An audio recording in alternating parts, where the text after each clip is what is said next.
बीडमधून एक हादरवून टाकणारी घटना समोर आली आहे. या घटनेत एका प्रियकराची प्रेम प्रकरणातून हत्या करण्यात आल्याची घटना घडली आहे. या घटनेची माहिती प्रेयसीला कळताच तिने देखील आयुष्याचा शेवट केला आहे. त्यामुळे या घटनेने लव्ह स्टोरीचा भयानक अंत झाला आहे. दरम्यान या प्रकरणात प्रियकराची हत्या नेमकी कुणी केली आणि प्रेयसीने आयुष्याचा शेवट का केला हे आपण जाणून घेऊयात. वृत्त सविस्तर जाणून घेण्याकरता चॅनलला सबस्क्राईब जरूर करा. पोलिसांनी दिलेल्या माहितीनुसार रणजित गिरी नावाच्या एका मुलाची खांडवी येथे राहणाऱ्या अल्पवयीन मुलीसोबत इंस्टाग्रामवर प्रेम जोडले होते. हे प्रेम प्रकरण पुढे जाऊन इतक्या टोकाला पोहोचले की दोघांनी पळून जाण्याचा निर्णय घेतला होता.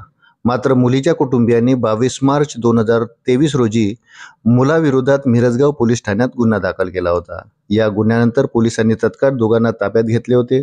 यावेळी मुलगी अल्पवयीन असल्याने त्या मुलावर बाल अत्याचार कायद्यान्वये गुन्हा दाखल करण्यात आला. या सर्व घडामोडीनंतर आपल्या पोरीने प्रियकराचा नाद सोडावा यासाठी त्यांनी तिचं लग्न लावून दिलं होतं.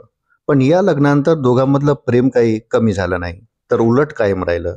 रणजित हा त्याच्या विवाहित प्रेयसीला लग्न झाल्यानंतर देखील फोनवर संपर्क करत होता. ही माहिती मुलीच्या नवऱ्याला कळताच त्याने ही बाब तिच्या आई वडिलांना सांगितली. त्यानंतर कुटुंबियांनी पुन्हा आपल्या मुलीला समजावण्याचा प्रयत्न केला. मात्र मुलगी समजण्यापलीकडे गेल्याने कुटुंबियांनी प्रियकराच्या हत्येचाच कट रचला होता. त्यानंतर मुलीच्या आईने सर्व नियोजन केले आणि जावई, मुलीचे वडील आणि त्यांचे ओळखीचे एक जण या सर्वांनी मिळून प्रियकर रणजित गिरी याचा खून केला.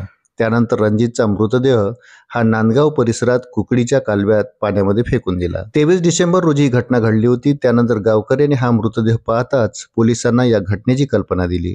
पोलिसांनी मृतदेह ताब्यात घेऊन तपास केला असता प्रेम प्रकरणातून ही हत्या झाल्याचे निष्पन्न झाले होते, कारण त्याच्या शरीरावर जखमा आढळल्या होत्या.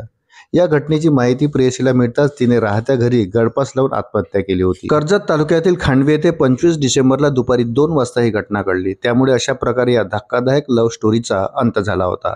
या प्रकरणी पोलिसांनी संतोष बाबूराव जाधव, ऋषिकेश रवी बोरकर, उद्धव उर्फ संतोष मांडगे आणि खांडवी येथील महिलेला अटक केली होती.